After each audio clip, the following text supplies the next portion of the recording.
ठीक है, चलिए स्टार्ट करते हैं। आज है लेक्चर नंबर 14।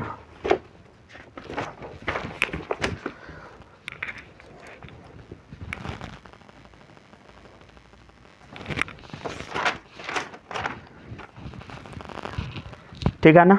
अब देखिएगा आज का पहला क्वेश्चन लिखिएगा। 12 कोप्लानर वेक्टर, या ऐसे लिखिए 12 coplanar non collinear forces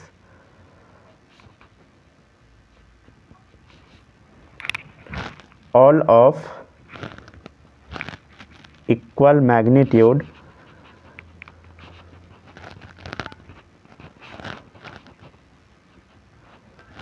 maintain a body in equilibrium। अच्छा, इक्विलिब्रियम का मतलब समझते हैं ना। इक्विलिब्रियम का मतलब होता है जब नेट फोर्स जीरो रहता है। अच्छा, कैमरा ऑन नहीं था क्या? मेरा कैमरा हम ऑन ही नहीं किए थे। चलिए ठीक है, अब देखिएगा। Maintain a body in equilibrium. Equilibrium का मतलब बोलो, नेट फोर्स जीरो। क्वेश्चन है फाइंड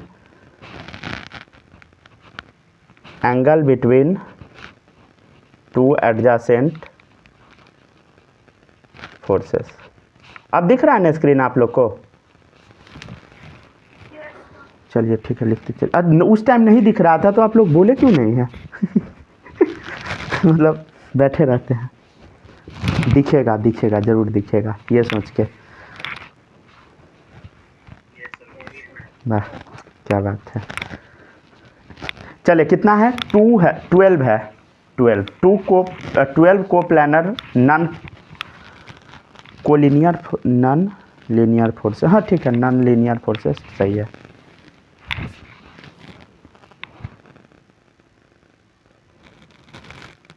नॉन कोलिनियर फोर्सेस होता है।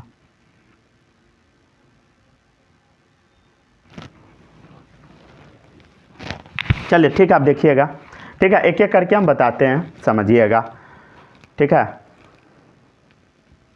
कितना फोर्स है टोटल? समझिए, टोटल है 12 फोर्स। कितना है बोलो?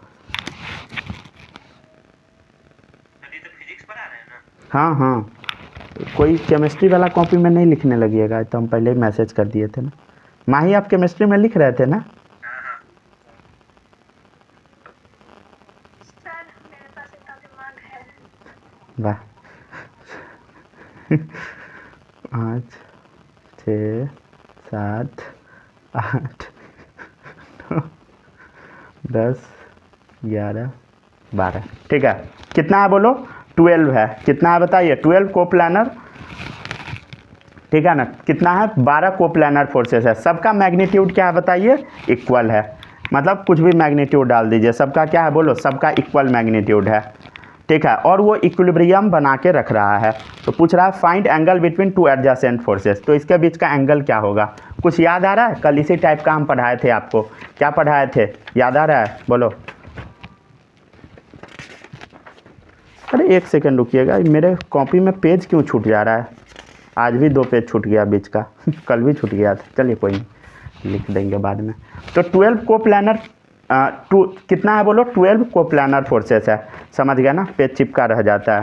अब देखिएगा इधर, तो एक फार्मूला बताए थे। इफ़ n को planar vector of equal magnitude are separated by equal angle of separate, मतलब क्या होगा? देखो, अगर n को प्लानर वेक्टर है, अगर सबका मैग्नीट्यूड इक्वल है, जैसे यहाँ कितना 12 है, 12 को प्लानर वेक्टर है, सबका मैग्नीट्यूड इक्वल है, तो एंगल ऑफ सेपरेशन का फॉर्मूला क्या होगा? थीटा बराबर 360/n। तो निकल जाएगा। तो क्या हो जाएगा बोलो? थीटा क्या होगा? दोनों के बीच का एंगल थीटा क्या होगा बोलो? अभी सिखाए हैं, क्या होगा? 360/n। ठीक है, कितना आएगा? 360/12। कितना आ गया? 30 डिग्री। तो दोनों के बीच का एंगल कितना होगा बोलो? 30 डिग्री। ठीक है, याद रहेगा। चलिए अब देखिएगा next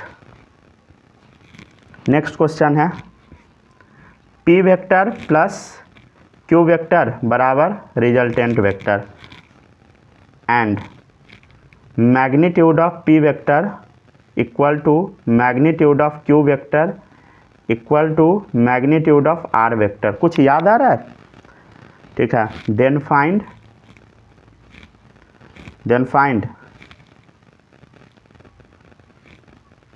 angle between p vector and resultant vector is,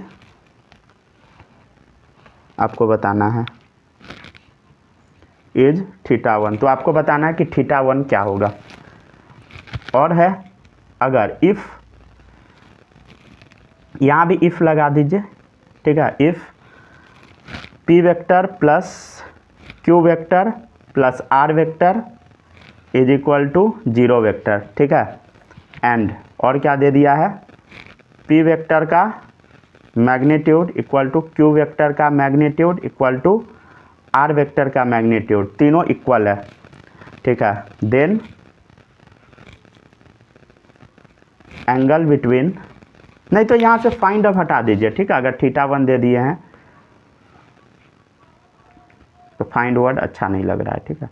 then angle between p vector and r vector is θ2, ठीक है। तब लिखिए फाइंड रिलेशन बिटवीन θ1 एंड θ2।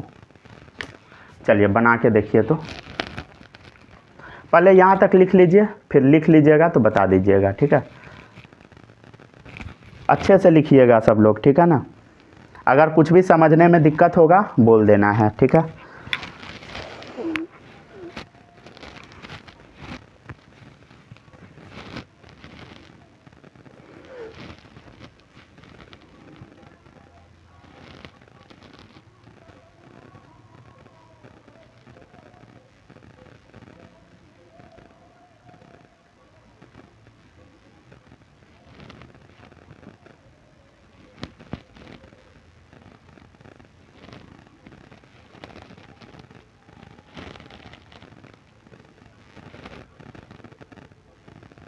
हो गया, नोट कर लिए।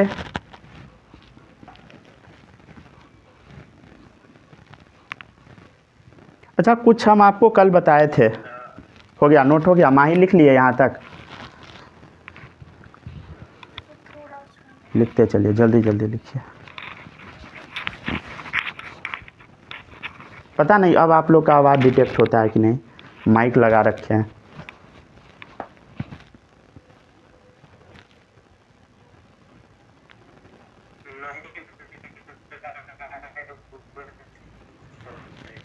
आपका आवाज़ नहीं आया। चलिए ठीक है, अब देखिए, आप बताना, हम शुरू करते हैं, देखिएगा। हो गया, डन?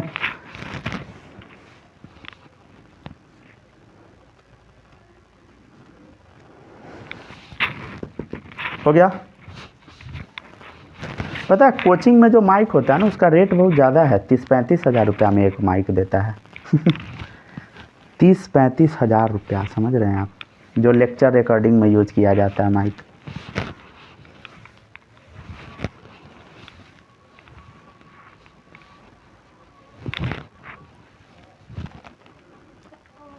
हो गया, डन?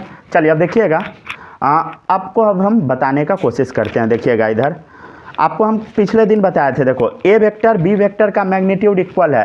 देखिए a vector b vector resultant vector, अगर तीनों का मैग्नीट्यूड बराबर है तो एंगल कितना होगा बोलो, 120 डिग्री। कल आप निकाले थे ये, अरे याद है ना, कैसे निकलता है बोलो? रिजल्टेंट का फॉर्मूला याद है ना? माना तो लिख लीजिए, √A² plus B plus 2AB कितना होता था बोलो, cos 120 डिग्री। याद है? A² plus B² plus 2AB cos theta, cos कितना, 120 डिग्री। जब सॉल्व कीजिएगा तो क्या आ जाएगा, देखो इधर 2A² plus 2A² into cos 120 minus 1/2, 2 से 2 कट गया, कितना बचा, √, देखिए 2A² माइनस A² कितना आ गया, A², कितना आ गया, A।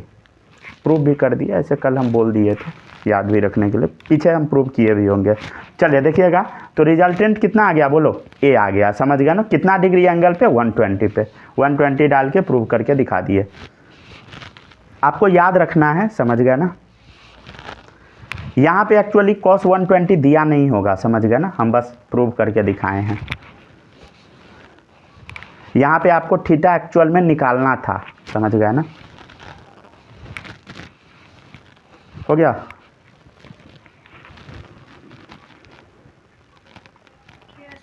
ठीक है ना। अच्छा ये क्या हम निकाले नहीं, ये हमको आंसर पता था, उसका सबूत दिए हैं, समझ गए ना। ठीक है, अगर निकालना है तो कैसे फॉर्मूला लगाइएगा, रिजल्टेंट ए बराबर रूट अंडर क्या चीज़, फार्मूला यूज कीजिएगा, a square plus b square plus 2ab cos theta. ठीक है, और यहाँ से क्या आ जाएगा बोलो, यहाँ से अगर आप सॉल्व कीजिएगा इसको तो cos थीटा आ जाएगा कितना, 120 डिग्री।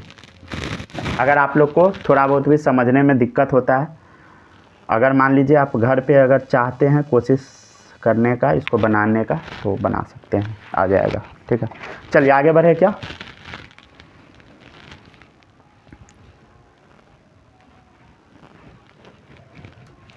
ठीक है ना, अब हम दोनों चीज़ बता दिए, अब हम लोग आगे बढ़ते हैं। ठीक है, अब आते हैं इस क्वेश्चन पे, हो गया, नोट कर लिए, ये मन है तो जाके कर लीजिए कल वाले क्वेश्चन में नोट। ठीक है, चलिए अब देखिएगा, तो क्वेश्चन है फाइंड रिलेशन बिटवीन θ1 एंड θ2। ठीक है, θ1 θ2 के बीच में क्या रिलेशन है वो अब हम लोग देख लेते हैं। ठीक है ना, θ1 θ2 के बीच में क्या रिलेशन है हम लोग देख लेते हैं। चलिए देखिएगा,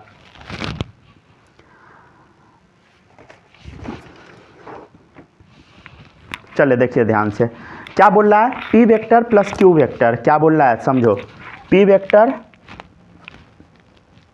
plus q vector, p vector plus q vector बराबर r वेक्टर, मतलब ये है रिजल्टेंट वेक्टर इस क्वेश्चन के अकॉर्डिंग, p प्लस q बराबर r, यही तो होता है, p vector plus q vector बराबर r वेक्टर। तो आपसे पूछ क्या रहा है, देखो इस टाइप का है, बना दिए हम लोग, p vector q vector r vector. अब बोल रहा है तीनों का मैग्नीट्यूड क्या है बोलो, सेम है, मतलब इसका इसका इसका तीनों का मैग्नीट्यूड सेम है। तो बताइए सबके बीच का एंगल कितना होगा बोलो, ये देखो 60 डिग्री। अच्छा यहाँ पे देखो, यहाँ 60 हम लिखे, यहाँ 60 लिखे, अब एंगल क्या होगा वो एग्जैक्ट हम नहीं बता रहे हैं, यहाँ 60 यहाँ 60 यहाँ 60, समझ गया ना, कोई दिक्कत नहीं होगा। तब पूछ क्या रहा है, angle between p vector and resultant vector, p और रिजल्टेंट के बीच में एंगल कितना है, देखो इधर tail tail tail tail match कर गया, एंगल आप बता सकते हैं कितना डिग्री बोलो, 60 डिग्री। ठीक है, तो angle between p vector and r vector क्या बोलो, θ1 60 डिग्री। अब आप आ जाइए अगले केस में, अगला केस थोड़ा डिफरेंट है, देखिएगा p vector plus q vector plus r vector कितना है बोलो, 0 डिग्री। अच्छा 0 डिग्री, सॉरी क्या बोल दिए, 0 डिग्री बोल दिए 0 वेक्टर है, समझ गए। तो देखिएगा p vector plus q vector plus r vector कितना है बोलो, p q r कितना है, 0 वेक्टर है, p vector plus q vector plus r vector 0 degree है, सॉरी 0 क्या बोलते हैं, 0 वेक्टर है। अभी हम केमिस्ट्री पढ़ा रहे थे उस बच्चे को, समझे, इसी वजह से बार बार 0 डिग्री आ रहा है चलिए देखिएगा इधर, तो p vector plus q vector plus r vector क्या है बोलो, 0 वेक्टर है, इसमें कोई दिक्कत नहीं है, तीनों का मैग्नीट्यूड बराबर दे दिया है, तीनों का मैग्नीट्यूड बराबर दे दिया, मतलब ये कितना डिग्री होगा बोलो, 60, ये भी 60, ये भी 60। ठीक है ना, कोई दिक्कत नहीं है। अब आपसे पूछ रहा है find angle between p vector and r vector, बताइए p वेक्टर और r वेक्टर के बीच का एंगल कितना होगा, p वेक्टर और r वेक्टर के बीच का एंगल बोलो।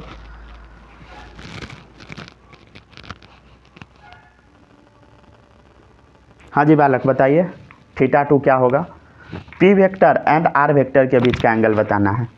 हाँ में भी क्या होता है, 120 ही होगा। ठीक है ना, है 60 कैसे 120 होगा ना। देखिए इधर यहाँ हेड है टेल है, हेड टेल हो गया, एंगल किसके किसके बीच का होता है, टेल टेल के बीच में या हेड हेड के बीच में। तो यहाँ θ2 क्या होगा बोलो, 180 माइनस 60 डिग्री, समझ गए क्या होगा, 180 माइनस 60 कितना आ गया, 120 डिग्री। अच्छा नहीं समझदारी से, ठीक है ना, गड़बड़ नहीं कीजिएगा, समझ के लिखिएगा, ठीक है ना। चलिए तो आपको कुछ समझ आया? θ1 क्या आया 60, θ2 क्या आ गया 120। तो θ1 θ2 के बीच में रिलेशन क्या है बोलो? θ2 जो है θ2 वो क्या है 2 टाइम्स है θ1। समझ गए ना? मतलब ये 120 है तो ये 60 है, मतलब 2 गुना है। अच्छा, आप लोग जो फिजिक्स पढ़ते हैं ना, तो फिजिक्स में ना दिमाग खोल के बैठना होता है, समझ गए? अगर दिमाग आप बंद करके बैठिएगा ना, कुछ वो समझ उमझ नहीं आएगा, समझे? ठीक है, ये चीज़ याद रखिएगा। चलिए अब देखिएगा अगला क्वेश्चन। फिजिक्स में ये एक रूल याद रखिएगा हमेशा कि दिमाग ओपन करके बैठना है। हल्का भी दिमाग इधर उधर हुआ गड़बड़ आ जाएगा फिर। तो देखिए a vector plus b vector plus c vector बराबर 0 वेक्टर एंड देखिएगा magnitude of a vector is equal to magnitude of b vector is equal to a. ठीक है, समझ गया ना? इतना दे दिया and magnitude of c vector is √2a। समझ गए? तो अब आपको बताना फाइंड पहला angle between A vector and B vector, दूसरा angle between B vector and C vector and तीसरा angle between A vector and C vector. चलिए बनाइए तो। ठीक है, आराम से बनाइए, अच्छे से बनाइएगा। ठीक है, गलती फलती कुछ भी नहीं कर दीजिएगा। समझ गया ना?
हो जाएगा, बोल दीजिएगा। अब हम बताना शुरू करें। फिगर क्या आप लोग बना पाए? फिगर बना पाए? देखो a vector b vector c vector का मैग्नीट्यूड क्या है बोलो? 0 वेक्टर है। मतलब क्या बनेगा बोलो? क्लोज पॉलीगन बनेगा। इससे तो ये क्लियर हो रहा है। A vector b vector c vector का मैग्नीट्यूड 0 वेक्टर है, मतलब कैसा पॉलीगन बनेगा बोलो? Close polygon. क्लोज पॉलीगन आप लोग समझते हैं? नहीं समझते हैं ना? क्लोज पॉलीगन मतलब गोला। समझ गया? ध्यान से देखो, ए वेक्टर बी वेक्टर का मैग्नीट्यूड क्या है बोलो? ए है, और सी वेक्टर का मैग्नीट्यूड √2a है। समझ पा रहे हैं? कौन सा ट्रायंगल होगा? देखो इधर ध्यान से देखो, मान लो ये ए है, पहले वाले का तो 90। पहले वाले का 90 होगा। गुड, सही है। देखिएगा इधर, देखिए मान लीजिए ये ए है, ये ए है तो ये 2a होगा। ए तो 2a होगा। देखो इधर, समझ पा रहे हैं ना? देखो ए वेक्टर बी वेक्टर बराबर ए है, सी वेक्टर क्या है? √2a। तो ऑटोमेटिकली कुछ समझ आ रहा होगा आपको कि ये है ए वेक्टर और ये होगा बी वेक्टर। समझ गए ना? दोनों का मैग्नीट्यूड क्या है? ए के बराबर है, तो ये भी ए है वो भी ए है, मतलब ये इसके बराबर है। समझ गए ना? हम ये कहना चाह रहे हैं, समझे? ये वाला इसके बराबर है। समझ गए? एंड सी वेक्टर क्या है? ये √2a है, तो √2a आ जाएगा। कैसे आएगा √2a बोलो? रूट अंडर इसका प्लस इसका स्क्वायर हो गया। समझ गया ना? समझ पा रहे हैं कि नहीं? Root under a² plus a², कितना आ गया? √2a। मतलब ये 90 डिग्री एंगल होगा। चलिए अब आंसर देने का कोशिश कीजिए। तो ए बी सी कितना है बोलो, a vector plus b vector plus c vector 0 vector के बराबर है। इसमें कोई दिक्कत है बोलो, नहीं है ना? ठीक है, तो आपसे पूछ रहा है angle between A vector and B vector, तो बताइए। अच्छा, इसका ऑर्डर आप बताइए, तो ध्यान से देखिए तो ऑर्डर क्या होगा। देखिए ऑर्डर, देखो ऑर्डर देखिए, अगर 0 वेक्टर आ रहा है मतलब ये क्या होगा, सेम ऑर्डर में होगा। मान लीजिए अगर हम ऐसा हेड बनाते हैं, ऐसा अगर हेड बनाते हैं तो इसका हेड क्या होगा, ऐसा होगा, और इसका हेड ऐसा होगा। तो बताइए पहला का आंसर क्या होगा, पूछ रहा है ए वेक्टर और बी वेक्टर के बीच का एंगल। देखिए ए वेक्टर ये है, बी वेक्टर ये है, दोनों के बीच का एंगल क्या होगा, 180 माइनस 90 कितना होगा, देखो हेड और टेल है, समझ गया ना? तो 180 माइनस 90 डिग्री, समझ गया, मतलब 90 डिग्री आंसर होगा। लेकिन अगर आप थोड़ा बुद्धि नहीं लगाइएगा ना तो हो सकता है कि आप सीधे 90 बोल दे, मतलब आंसर सही हो जाएगा लेकिन आपको पता नहीं लगेगा कि कैसे हो गया, समझ गया? फिर दिक्कत हो जाएगा, फंस जाइएगा आगे जाके। चलिए आप बताइए angle between B vector and C vector, बोलो बी वेक्टर और ये है आपका सी वेक्टर, बी वेक्टर और सी वेक्टर के बीच का एंगल बताओ कितना होगा, ध्यान दीजिए। अच्छा एक चीज़ आप देखिएगा, हम बोलते हैं समझने का कोशिश कीजिएगा। ये 90 है, ये बराबर है, तो ये कितना होगा 45, ये 45, समझे? ये ए तो ये ए, दोनों जब बराबर है तो 45 होगा, ये 90 है तो, और दोनों बराबर होगा ना, समझ पा रहे हैं ना? चलिए अब देखिएगा 45, तो अब बोलो बी वेक्टर और सी वेक्टर के बीच का एंगल क्या होगा, 180 माइनस 45, क्योंकि यहाँ हेड टेल है, तो क्या हो गया 180 माइनस 45 डिग्री, कितना आ गया 135 डिग्री, राइट। चलिए अब देखिएगा ए वेक्टर और सी वेक्टर के बीच का एंगल अगेन वही होगा, कितना 180 माइनस 45 डिग्री, मतलब 135 डिग्री आंसर आएगा। ठीक है, समझे कि नहीं, हाँ या ना बोलो। चलिए नोट कीजिए। बालक आपको समझ आ गया?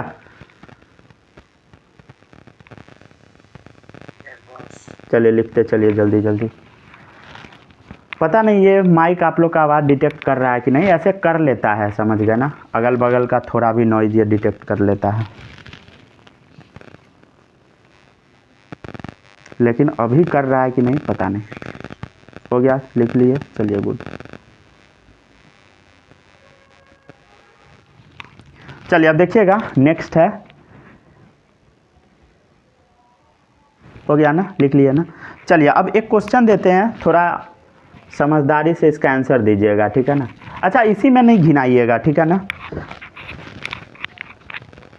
आप लोग को ना अलग बनाना है, ठीक है? 2 फिगर बनाना है, एक पहले हम बना देते हैं, नहीं तो इसी में लिख लीजिए, कोई दिक्कत नहीं, इसी को गंदा कर दीजिए, कोई बात नहीं, ठीक है? मान लो यहाँ पे 3 न्यूटन का फोर्स लग रहा है, ठीक है?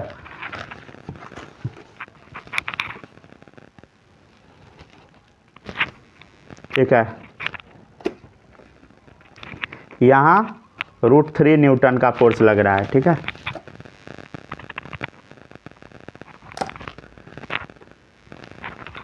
कोशिश कीजिएगा ना कि कम से कम गंदगी फैले ताकि दिक्कत ना हो।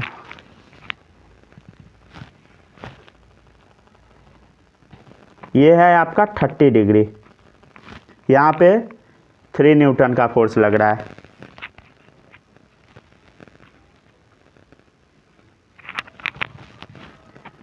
ठीक है? ये भी 30 डिग्री एंगल बना रहा है, यहाँ फोर्स लग रहा है √3 न्यूटन का, ठीक है? ये भी है आपका √3 न्यूटन का, ठीक है? थोड़ा अच्छे से लिख देते हैं, रुक जाइए नहीं तो फिर कचरा हो जाएगा। चलिए देखिए, ये है आपका 4 न्यूटन, ठीक है? ये भी 30 डिग्री एंगल बना रहा है, ये भी 30 डिग्री एंगल बना रहा है। चलिए अब आपसे पूछ रहा है फाइंड द रिजल्टेंट फोर्स। क्या पूछ रहा है? फाइंड द, एक ही कलर से लिखिएगा क्वेश्चन, ठीक है ना? क्वेश्चन एक ही कलर के पेन से लिखना है, समझे? और 2 कलर का पेन का यूज करना है आंसर लिखने में, ताकि आप लोग को बिल्कुल भी कंफ्यूजन ना हो, ठीक है? डन।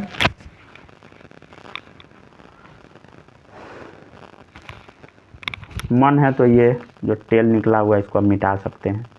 मन है मिटाइए, नहीं मन है छोड़ दीजिए। चलो देखो सब लोग, ठीक है, बताना शुरू करें।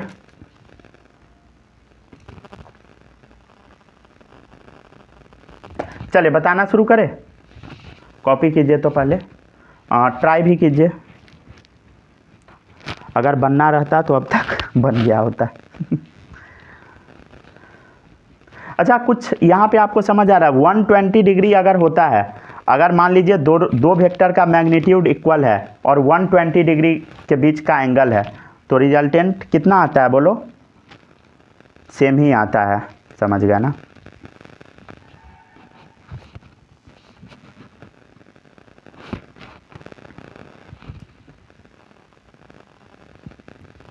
और अगर अच्छे से लिखिएगा तो इक्वल दिखा देते हैं। चलो देखो, चलिए बताना शुरू करें क्या? देखो इधर ये 3 न्यूटन है, 3 न्यूटन है। बताइए दोनों के बीच के एंगल कितना बन रहा है? देखो, अच्छा ये और ये लाइन बराबर होगा क्या? होगा, लेकिन आपको क्वेश्चन में नहीं भी दिख सकता है बना हुआ, ठीक है ना? क्वेश्चन में एक छोटा एक बड़ा दे देगा। 3 न्यूटन लिखा, मतलब दोनों को एक ही मानना है, समझ गया ना? इसलिए हम बार बार छोटा बड़ा करके दिखा रहे हैं आपको।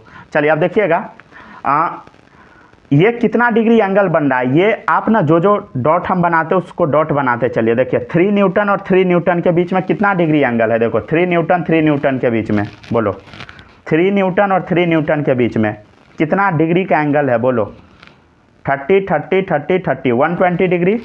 माही बोलो ना, ठीक है? अरे है ना, समझ पा रहे हैं कि नहीं? देखो 3 न्यूटन के बीच में 120 डिग्री का एंगल है, तो इसका रिजल्टेंट क्या आएगा? 3 न्यूटन और 3 न्यूटन का।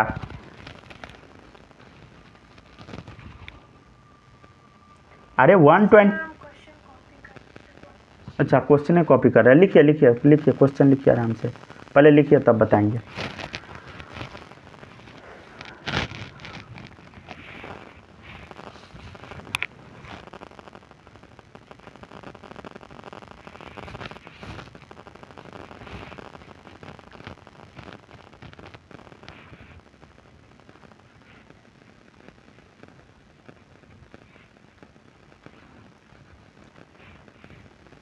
पीला बेडशीट गंदा टाइप लगता है।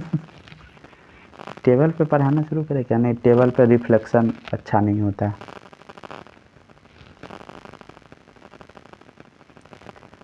बेडशीट लाइट को एब्जॉर्ब कर लेता है, टेबल रिफ्लेक्ट करके चमका देगा कॉपी की सब।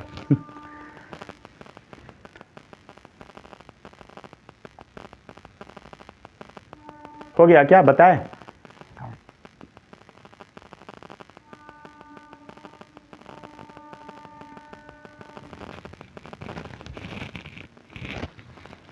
बालक बना?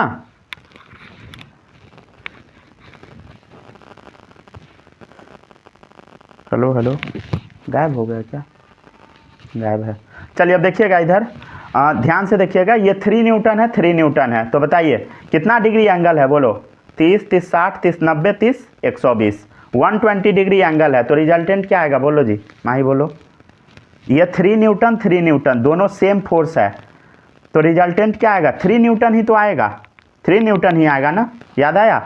तो ये तीनों हम लोग सॉल्व कर लिए, ठीक है? मतलब ये 3 न्यूटन सॉल्व होके 3 न्यूटन आ गया, समझ गया? क्यों? क्योंकि 120 डिग्री एंगल है, ठीक है? लिखने का ज़रूरत तो है नहीं। चलिए अब देखिएगा, नेक्स्ट है। अब देखिएगा √3 न्यूटन वाले को हम लमसम इक्वल कर दिए ताकि आपको क्लियरली दिख जाए। हालांकि ये छोटा होता, लेकिन इसको हम बड़ा कर दिए ताकि क्लियर दिखे। देखिएगा अब इधर, इसको ना अब हम ग्रीन पेन से सॉल्व करते हैं। देखिएगा इधर, देखिए ये है कितना? बोलो, ये है आपका √3 न्यूटन, ये है √3 न्यूटन, ठीक है? √3 न्यूटन सेम है, तो रिजल्टेंट कैसे निकालिएगा बताइए? मतलब इसका और इसका रिजल्टेंट क्या आएगा? मतलब जिस पे हम ऐसे सही लगाए हैं उसका रिजल्टेंट बताइए क्या होगा? बोलो क्या होगा? फॉर्मूला बताइए। जब इक्वल रहता है दोनों वेक्टर तो 2a cos θ/2, याद आया? कौन कॉल कर रहा है?